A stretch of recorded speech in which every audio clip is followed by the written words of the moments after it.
Okay, here we go again. The phone fell out of my hand. So we're at Exodus chapter 6.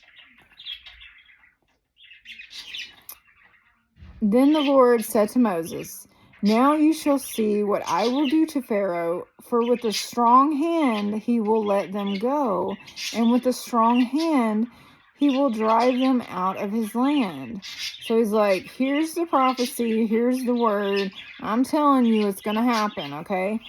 And God spoke to Moses and said to him, "I am the Lord. I appeared to Abraham, to Isaac, and to Jacob, and as God Almighty, but by my name, Lord, I was not known to them. I have also established my covenant with them to give them the land of Canaan, the land of the pilgrimage, in which they were strangers. And I have also heard the groaning of the children of Israel, whom the Egyptians kept in bondage, and I have remembered my covenant. Therefore say to the children of Israel, I am the Lord. I will bring you out under the burdens of the Egyptians. I will rescue you from their bondages. I will redeem you with an outstretched arm and with great judgments. I will take you as my people, and I will be your God. Then you will know that I am the Lord your God, who brings you out from under the burdens of the Egyptians, and I will bring you into the land which I swore to give to Abraham, Isaac, and Jacob, as I will give it to you as a heritage. I am the Lord. So Moses spoke thus to the children of Israel, but they did not heed Moses because of the anguish of spirit and cruel bondage. They didn't want to listen to him now. I mean, it was that bad now.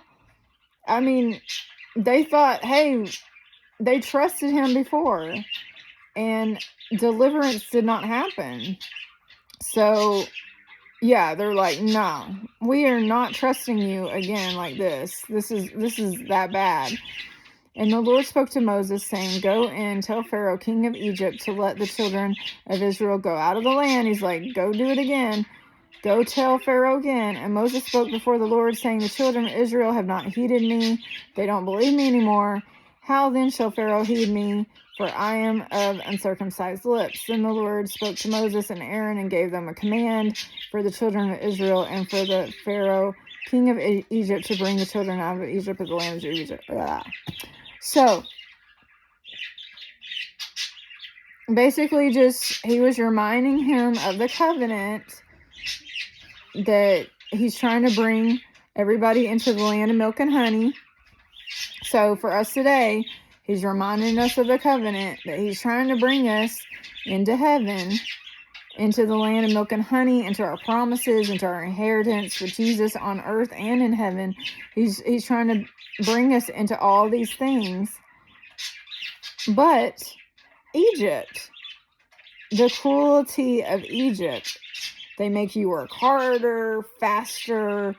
I mean, the anguish of spirit and cruel bondage, really cruel, evil, cruel. You're like, what is going on? Why haven't we been delivered yet? God, I know you spoke to me and you told me this. You told me these promises. You told me all this great stuff about Jesus and heaven and things like that. But what the crap? Why is my life still hell? I trusted you. I believed you. I went under people to get help. And look, I haven't been delivered yet. I have not been delivered yet. Why is this deliverance taking so long? And then with Moses, he's like, hey, I gave you command and you got to do it because of this covenant that you're under, and we got to bring you into the full covenant. So you've got to keep on. You've got to keep on, Moses. Basically, don't give up. Don't give up. And I'm not going to go through the whole chapters. I'm just going to take little pieces.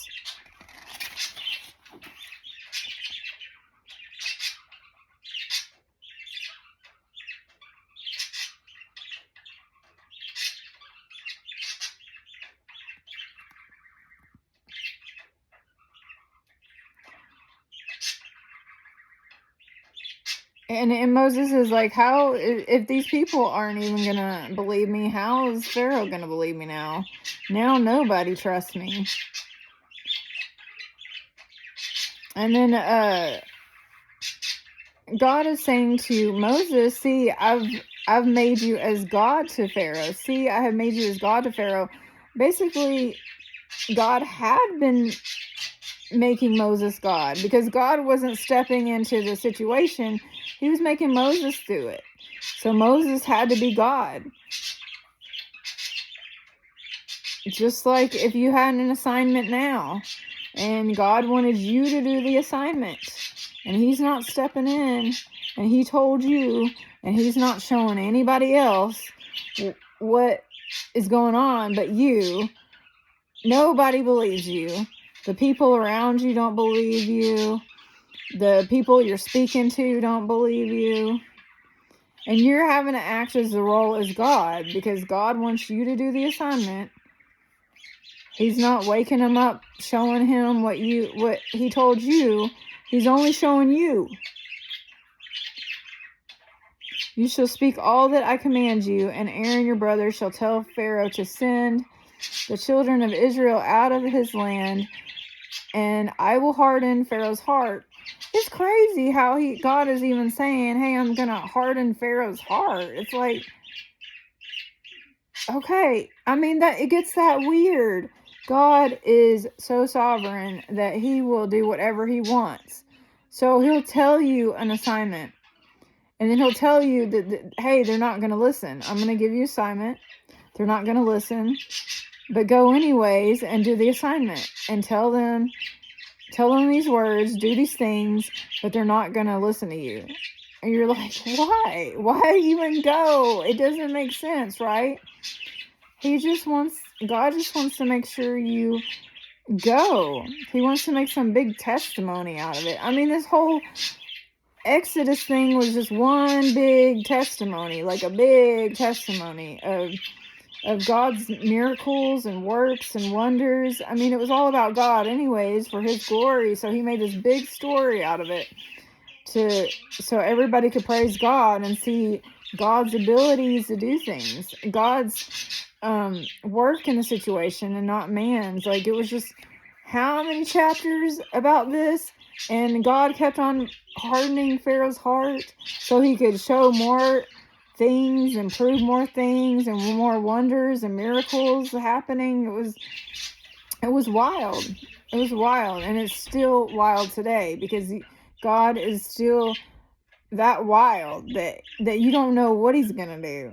He is gonna send you on assignments, and you're gonna think it's easy breezy. Okay, I'm gonna go in, deliver the people, come out, and it just gets, the battle increases, and it gets worse and worse on you, worse and worse on the people, and God still wants you to be faithful, and you're like, what is this? Like, it's truly this Bible story.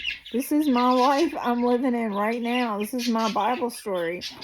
And it's nuts. It's nuts. I can't wrap my head around what God is doing in my life. It's just,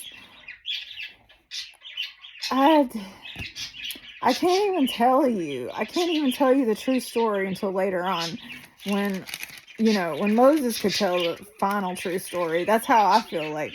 When the chapter gets here, where I can tell you the true story of what's happening in my life, about the true testimony of God and what he's doing, I mean, it's wild. Then the Lord spoke to Moses and Aaron, saying, when Pharaoh speaks to you, saying, show a miracle for yourselves, then you shall say to Aaron, take your rod and cast it before Pharaoh, and let it become a serpent. So Moses and Aaron went to the Pharaoh, and they did just as the Lord commanded, and Aaron cast his rod before Pharaoh and his servants, and it became a serpent. It sounds like I have to speak really loud because these birds in here, it's like I gotta speak like I'm in a bar or something. These birds are going crazy. They love it. They love it when I sing or read the word. They just go crazy on me. But Pharaoh also called the wise men and sorcerers, so the magicians out of Egypt, they also did the manner with their enchantments, for every man threw down his rod, and it became serpents. But Aaron's rod swallowed up their rods, and Pharaoh's heart grew hard, and he did not heed them, as the Lord said. Pharaoh's not even looking at the miracles of what's happening, like, before his face, that God trumps his magicians. He doesn't even care. He's just like, no, this is what's in my head. That y'all are crazy. Y'all are using false words. Y'all just want a vacation. Y'all don't want to work. Y'all just want to be idle. And I don't care. I don't care to see what's in front of me that you're trumping the other people and these miracles. And no, I'm keeping my magicians. They're awesome magicians. I love them. And I'm keeping them around me. And hey, I don't care if you win over them. I still like their magic. And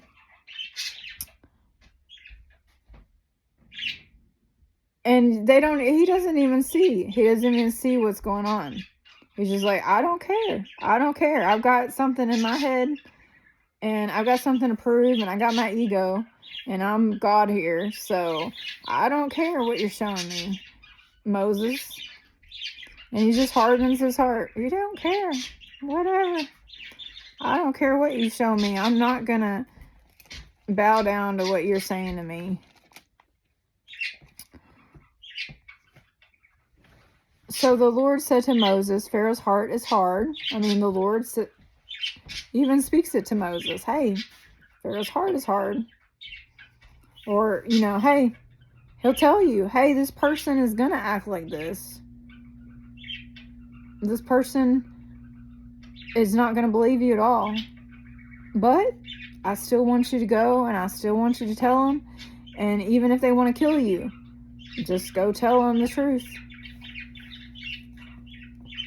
Go to Pharaoh in the morning when he goes out to the water, and you shall stand on the river's bank to meet him, and the rod which was turned to a serpent you shall take in your hand, and you shall say to them, the Lord God of the Hebrews has sent me to you, saying, let my people go, that they may serve me in the wilderness. But indeed, until now, you would not hear. Thus saith the Lord, by this you shall know that I am the Lord. Behold, I will strike the waters which are in the river with the rod that is in my hand, and they shall turn to blood, and the fish that are in the river shall die, and the river shall stink, and the Egyptians will loathe to drink the water of the river. Then the Lord spoke to Moses, say to Aaron, take your rod, da-da-da-da-da-da-da.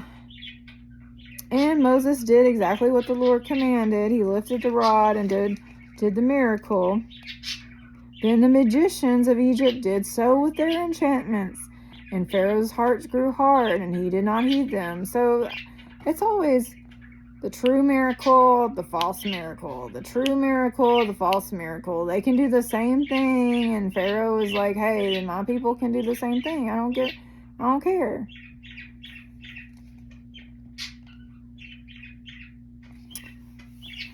And then the next thing was the frogs.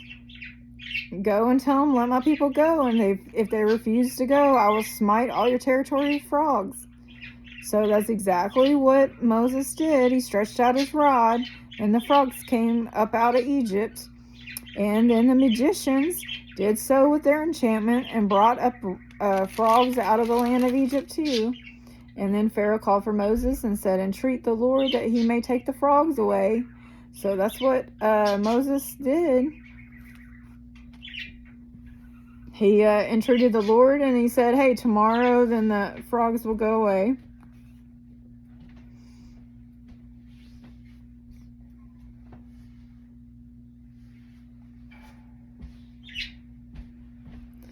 And then the next thing was the lice throughout the land.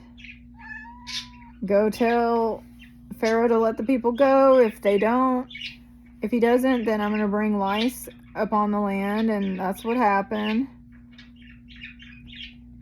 And then Pharaoh's heart got hard. The magicians so worked with their enchantments to bring forth lice too.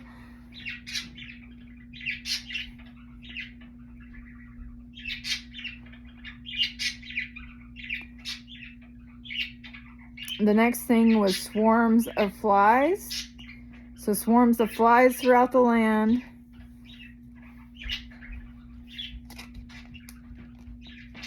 And then Moses got the swarms of flies to depart in the morning because Pharaoh asked about that.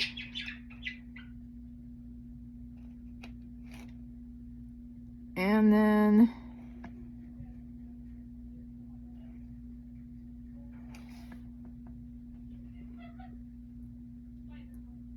I'm sure it probably says in here that the magicians did the same thing. It was always the magicians doing the same stuff.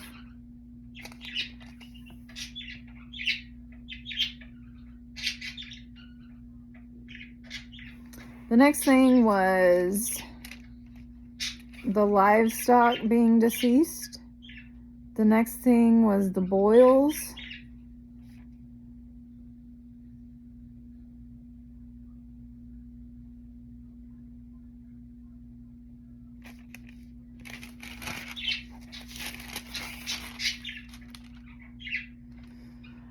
And the 7th plague of hail. The 8th plague of locusts. The 9th plague of darkness.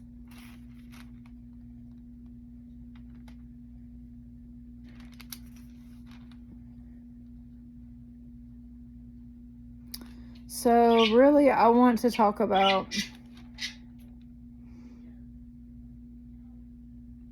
I just want to talk about the story, because this is my life right now. It's pretty wild.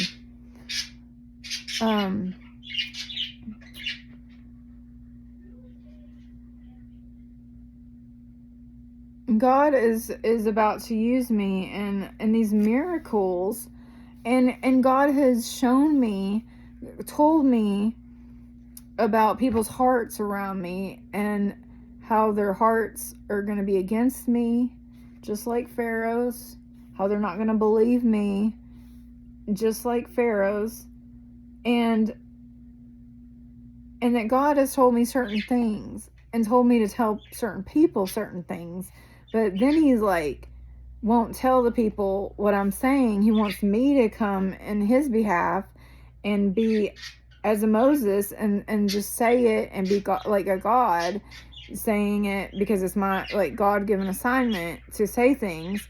And then the people don't like it. Nobody likes it. Nobody likes what I'm saying. And then and then, you know, I'm going to start to produce miracles to show the people, hey, God is with me. Look, God is with me. You should trust God. He's with me. You should know that this is God speaking out of my mouth, because look at these miracles happening. And you know what? You would think that would be the end of the story. That's what everybody's waiting on. But no, the battle increases. The false magicians come up and rise up. And they're doing all these false miracles, the same as me, and everybody's deceived, and they don't care that I'm doing real miracles. All they care about is like, hey, we can do the same thing. And they don't even see it as false. And God has already spoken to me that all these people are going to be doing false miracles around me. It's nuts. It's wild. And I don't want it to get to that place where these people are just doing false miracles and they're deceiving all these people with false miracles. Like, how does that happen? And how does it happen, especially in the church? Like, he's shown me that this is just all happening in the church. It's not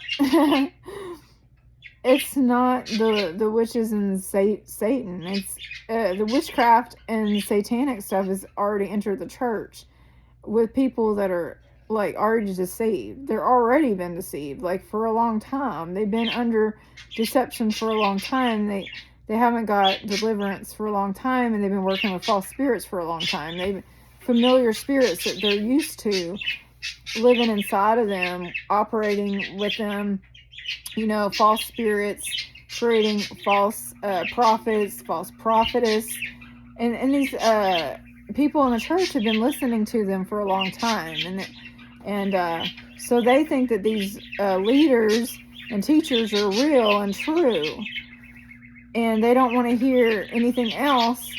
But they're magicians in the church. They're false magicians in the church. And the real ones come in and do the real miracles. Then you got the false ones coming up with the false miracles in the church.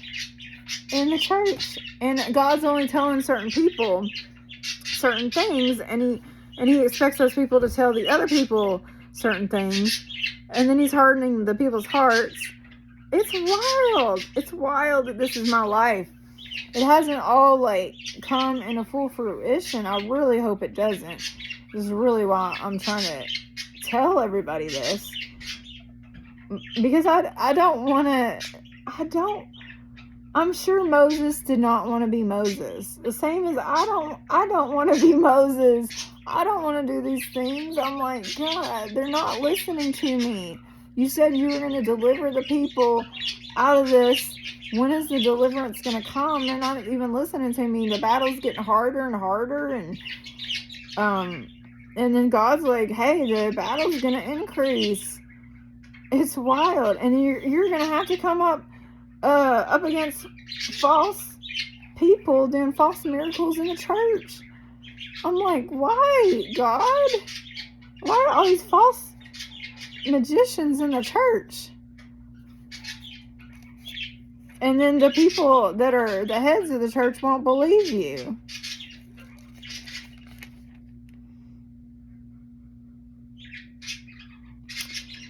So, chapter 11, about the death of the firstborn announced. That's when the judgment really comes that people don't like, is when it touches their family, and there's death in the family now. It's like, it gets to the point, the battle gets to the point of you're messing with God's anointed,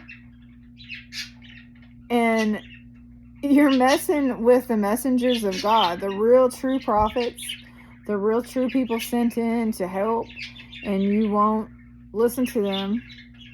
And then now there's going to be death upon the families and the lives of these people that have been against the true ones. And the Lord said to Moses, I will bring one more plague on Pharaoh and on Egypt. Afterwards, he will let you go from here. When he lets you go, he will surely drive you out of here altogether. Speak now in the hearing of the people, and let every man ask from his neighbor and every woman from her neighbor articles of silver and articles of gold. And the Lord gave the people favor in the sight of the Egyptians. Moreover, the man Moses was very great in the land of Egypt, in the sight of Pharaoh's servants, and in the sight of the people. So, through all this, he gained sight and influence. Then Moses said, Thus saith the Lord, about midnight I will go out into the midst of Egypt, and all the firstborn in the land of Egypt shall die, from the firstborn of Pharaoh, who sits in the throne, even to the firstborn of the female servant who is behind the handmill, and of all the firstborn of the animals too. Then there shall be a great cry throughout all the land of Egypt, such as was not like it before, nor shall be like it again, but against none of the children of Israel shall a dog move its mouth against man or beast, that you may know that the Lord does make a difference between the Egyptians and Israel. This is a key point. The Lord does make a difference between the wheat and the tares, even in the church. The Lord does. That people could be having false miracle encounters, and people will be having real miracle encounters. Like, people will have, like, just everything. It's either false or true, and it's all going to look alike. And that's what even the wheat and the tares in the church is going to look like. But the Lord does make a difference. He can clearly see what's going on. Like, one side of people can see and hear in the spirit and see and hear the truth of what's going on. The other side are blind and deaf, thinking that they're encountering God, and they're under falsehood spirits, working with falsehood spirits. They're under Egypt. Now, I had a dream about Egypt once. We're all headed up Mount Zion. We're all walking the same mountain.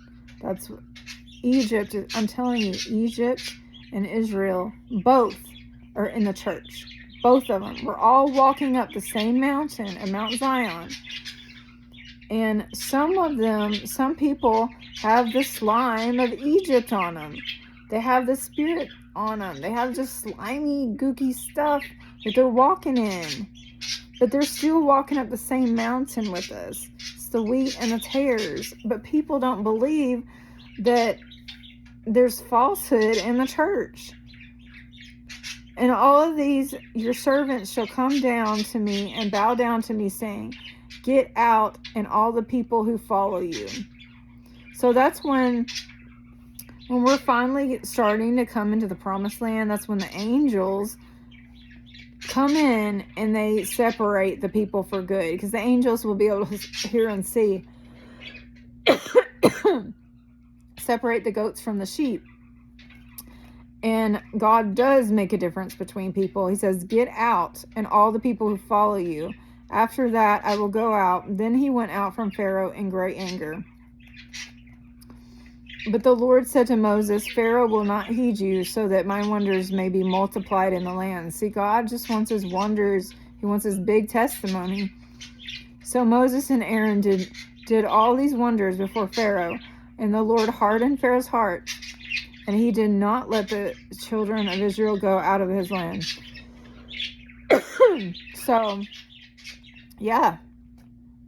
This is true life, real life story of Leah's life.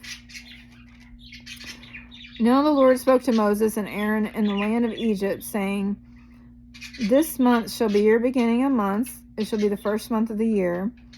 And then he's really talking about like the Passover being instituted.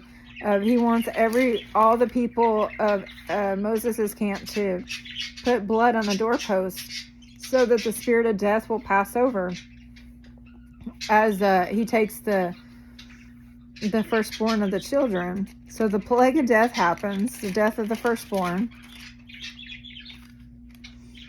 And then the Exodus. Then he called for Moses and Aaron by night and said, rise, go out from among my people, both you and the children of Israel, and go serve the Lord as you have said. Also take your flocks and your herds as you have said, and be gone, and bless me also. And the Egyptians urged the people that they might send them out of the land in haste. And they said, we shall all be dead if y'all don't go. Just go. So the people took their dough before it was leavened, having their kneading bowl bound up in the children's shoulders. And now the children of Israel had done accordingly to the word of Moses. They were just like, y'all need to leave right now. Y'all need to go right now. Everything you're doing, stop and go. And they had asked from the Egyptians, because God told them to ask, while you leave, ask for all the articles of silver and gold and clothing. And the Lord had given the people favor in the sight of the Egyptians, so that they granted them what they requested. They were like, please, just go. Thus they plundered the Egyptians. Then the children of Israel journeyed from Ramesses to Succoth, about 600,000 men on foot, besides children. A mixed multitude went out from them also, and flocks and herds, a great deal of livestock. And they baked unleavened cakes of the dough which they had brought out of Egypt, for it was not leavened, because they were driven out so fast they could not wait, nor had they prepared provisions for themselves. Now the sojourn of the children of Israel who lived in Egypt was 430 years. And it came to pass at the end of the 430 years, on that very same day, it came to pass that all the armies of the Lord went out from the land of Egypt. It is a night of solemn observance of the Lord for bringing them out of the land of Egypt. Everybody was just like, probably like, wow, it's really happening. Like, I mean, this story took so long. All these plagues. I mean, all these plagues of believing for deliverance for God's people. This is the night of the Lord, a solemn observance for all the children of Israel throughout their generations. This was just like, wow, it's really, really happening. This is really happening. Like the promises that God has told us, wow, it's finally happening. And so it will be so in our time. In our time when this big deliverance happens and the wealth transfers happens over to us, because they're going to get tired of listening about our God to let us go out of the system. And all these plagues are going to come on to the kingdom of darkness of not letting us go and worship our God. There's going to be an outcry. There's going to be a revival outcry of, hey, let us just go worship our God. Like, that's all we want. We want revival. That's what revival is. The revival is, let us go worship our God. Like 24/7 tenets of worship. That's what the Lord really wants. And they're going to be like, no, y'all are just being crazy. And then eventually gonna be like, wow, they're very serious, and we're all gonna be dead if we don't let them go worship. Well, I want to stop right there, and I think I really made all the little points I wanted to, even though I hope you understood it. But let's do a little prayer then. Father God, open our eyes to see that maybe we are not seeing or hearing God. Maybe God hasn't appeared to us in word or sight. Maybe that's not God's plan to appear to us, but He has sent people to come on His behalf as God to speak to us. And if we harden our hearts against those people, just as Pharaoh, and we'll see all these crazy plagues happening in our life, and maybe we should just listen to the people that are coming on God's behalf, that say that they're coming on God's behalf,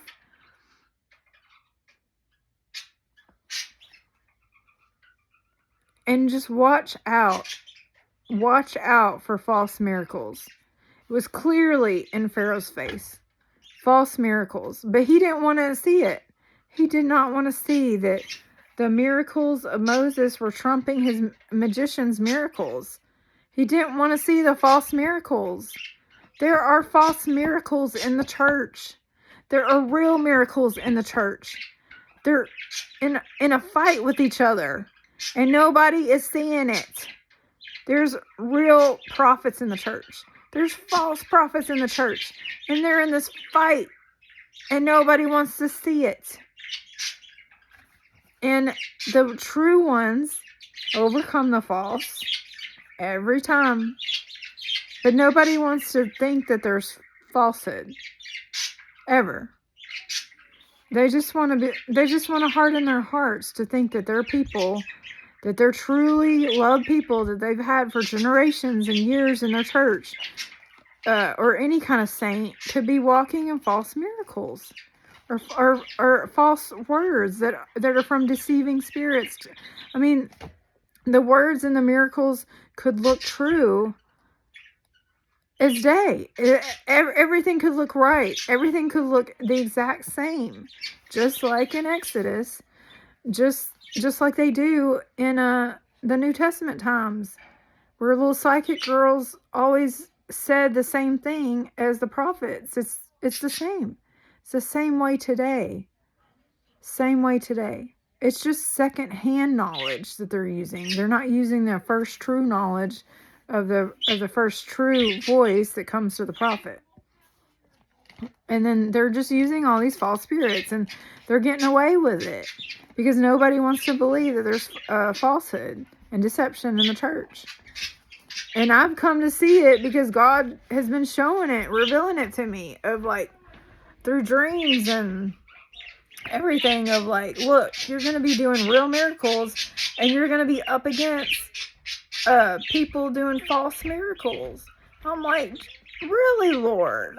Really? I've got to go through this Bible story?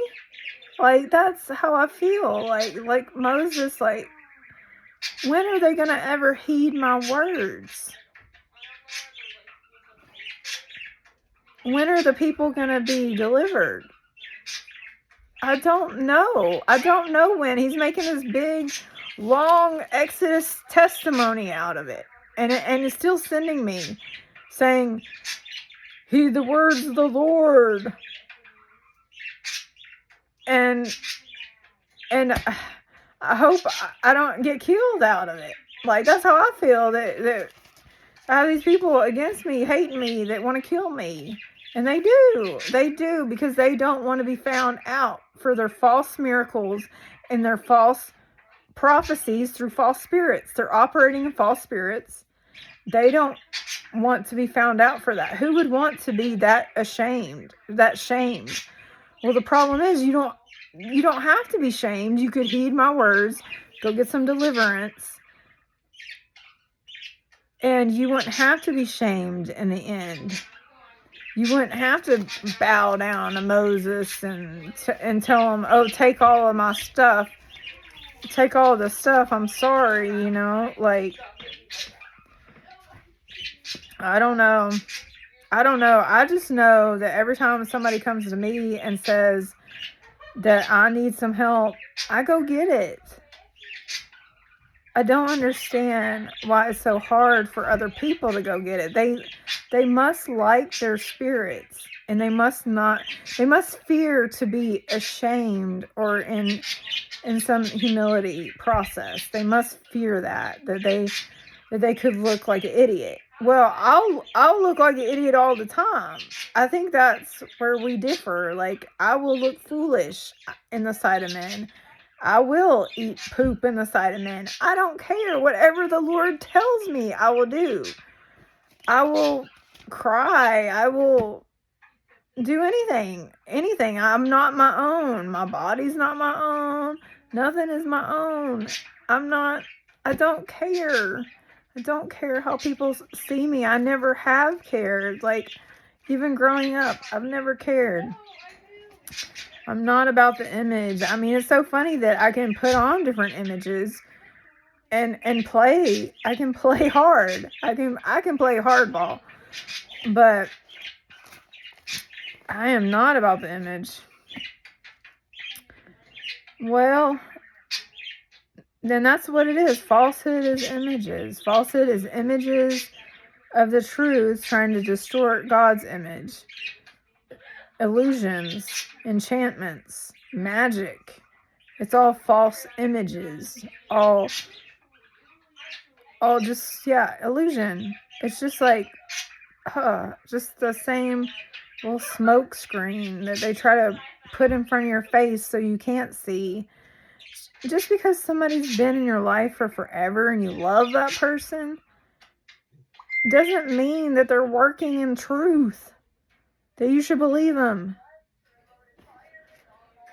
You got to discern the people who God sent versus the false people that had been around for years using false spirits. Even all the people in the church, like, if there's some warning against people, if somebody's trying to, like, toot the whistleblower against people or whatever to discern someone, I mean, I take the time to discern it and try to see what's there. But also, I just know that everybody's got stuff to deal with. Everybody's got some kind of falsehood thing to deal with and get help from. And if I can't, like, reach that person to tell them, hey, let's deal with this, or let's get you help for this, then I mean, I definitely don't need to be talking about them because I'm not able to like go out and reach them. I just know, I just start to see, hey, this is this person's weaknesses, this is this person's strengths. I can look up to somebody for this, but not for this. I mean, people have different levels of truth and falsehoods, and but some people don't. Some people are very true. Some people are very false. Some people, the more you let falsehood rule and reign, the stronger it gets in power and the stronger it just manifests in your life. I don't want it to manifest one more day in your life. I don't want falsehood to maintain any kind of area in your life to look you in the face any part of the day. I don't want falsehood in your face. I want truth, true people coming from God to help you, not these false spirits. But anyways, yeah, that's my little Exodus rant about, wow, God. I mean, I read that just for me. I hadn't read that in years. I read that just for me, just to be like, oh, okay, I see what you're doing. Wow, God. Like, yeah, just like that story. Well, you have a good night. That was it for Sunday, and I'll be back tomorrow.